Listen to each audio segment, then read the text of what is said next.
let's even talk about Islam. That's the reason I have so much respect for Islam as a whole, because they have, I have so much respect for it because they have a baseline morality. We're here in Dubai. You could walk outside and find a poor construction worker who just moved here, who's earning, I don't know, no money, you know, can barely afford to eat, and offer him $1 million to denounce the Prophet. He won't do it. No way. He'll never do it. Chance. He'll never do it. Islam fixes a lot of the problems that men are currently facing. The problems we're discussing on this show, Islam fixes all of them, right? That's the first thing about Islam. If you have a problem with feminism, Islam will fix it. If you have a problem with your wife not obeying you, Islam will fix it.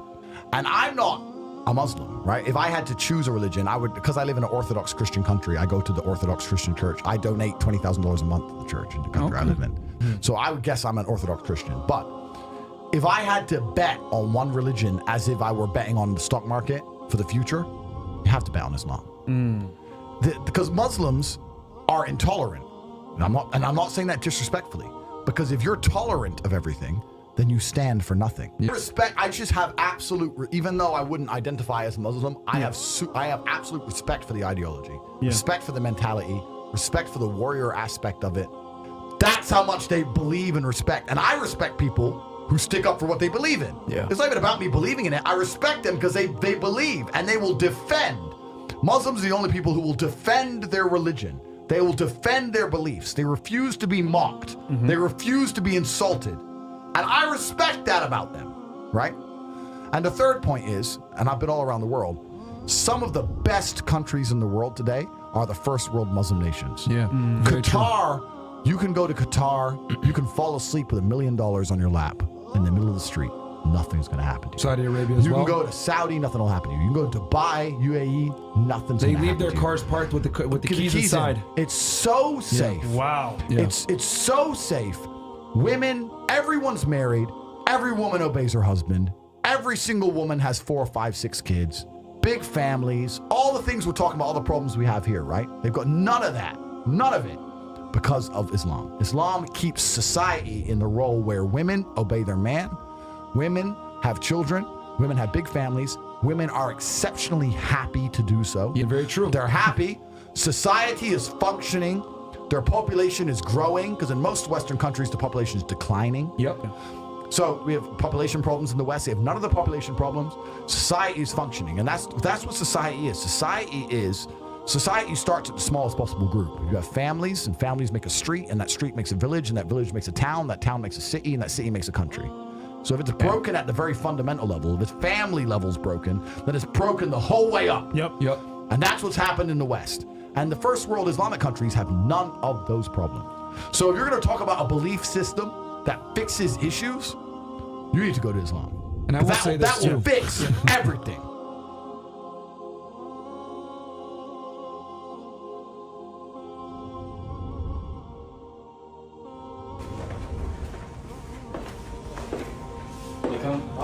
Hello everybody. Hey, good to meet you. Hey, good to see you. Alaikum salam. Good to meet you. Good to meet you. The sense of brotherhood is a really big thing. I've been reading online and seeing people's reactions, but it's amazing to see the people who are true to the religion, who said, listen, Allah forgives all when you become Muslim. As I told him, once you're with us, his brotherhood, his family, it's not about, we don't care for these things, you know? Everything for Allah, and then when Allah's with you, then no one can harm you, inshallah. So. Absolutely, and I've had the odd little bit of complaining, but most people have been so welcoming, and that's amazing. For you. Perfect, thank you. Thank you. Thank you, man. Thank you.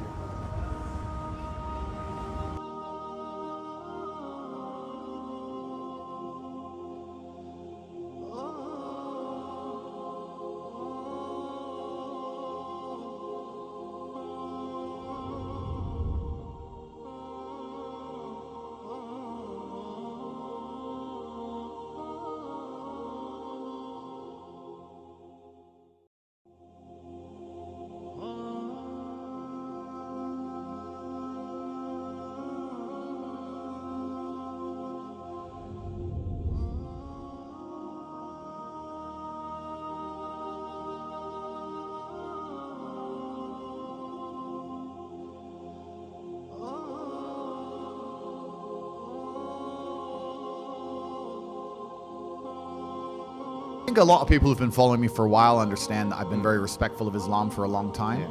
I was born in a Christian country. I was raised as a Christian, and I've always been very respectful of Islam. And it's become more and more obvious to me and more pertinent that Islam is the last religion on the planet. It's just, for me, it feels like the last religion on earth. I feel like there's no other religion. People say to me, why did you convert? And I said, I don't really feel it as a conversion. It's almost like I knew God was real, and now I've become religious.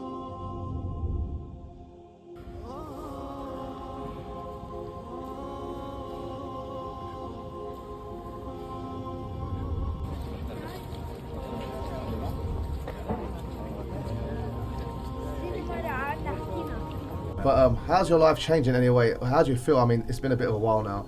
Do you feel life changed? You feel a bit relaxed? You feel more stressed? The brotherhood is amazing. Yeah. That's the first thing I will say. You want to cure racism. Islam cures racism instantly. Like, it's amazing, the brotherhood. That's certainly there. I certainly do feel more relaxed. I feel like I always had faith to a degree, so it's not like I'm brand new to the idea of faith. But I certainly feel more relaxed. I feel like a lot of the things which I knew were degenerate, but especially when you kind of get to fame was a weird thing, also to answer your question. When you're kind of on your way up to fame, or you're getting famous, or you're quite famous, you want to be in the place you're supposed to be, right? And then you get to a level of fame where you just don't want to go anywhere. It's just like, but a lot of things, it's great to look at things that previously I would have felt like for work I should be at, or for social, because people I know I should be at, and just go.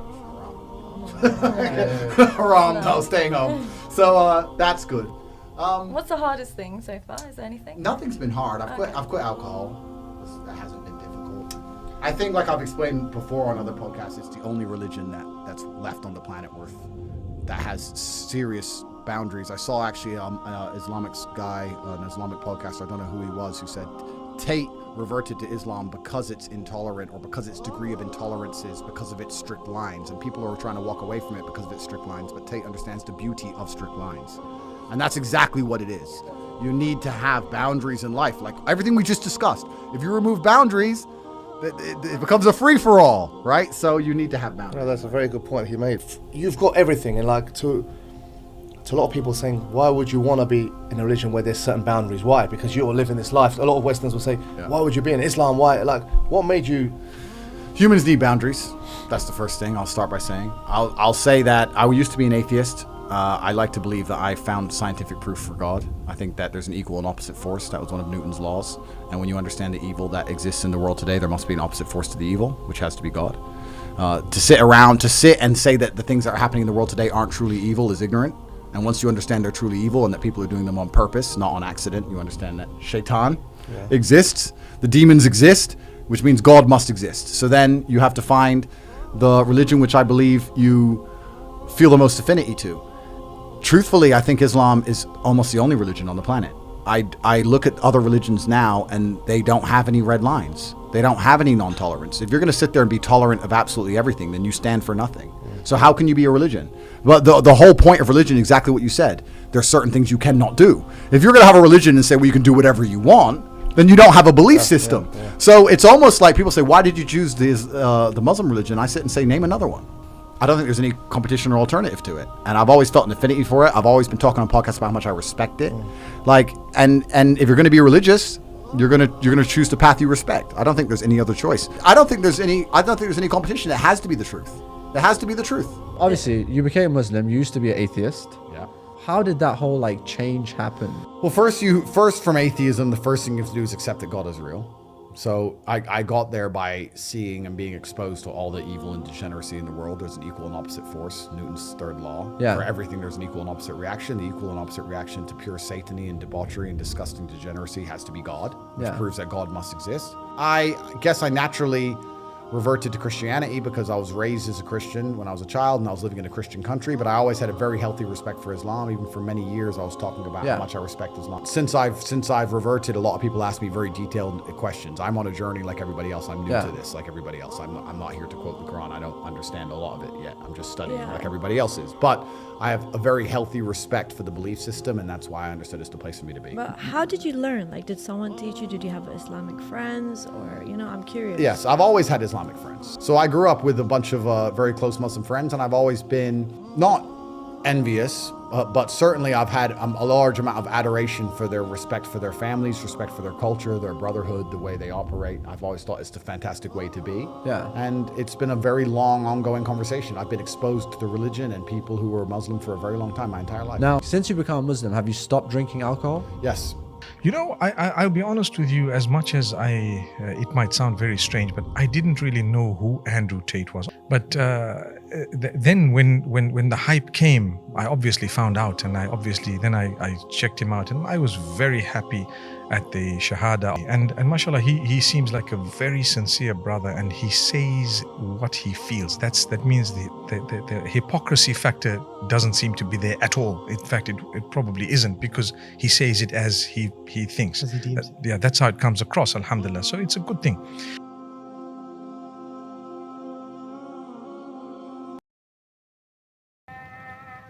The call to prayer. Isn't that beautiful? It's a sign from the heavens. Everything I say is true.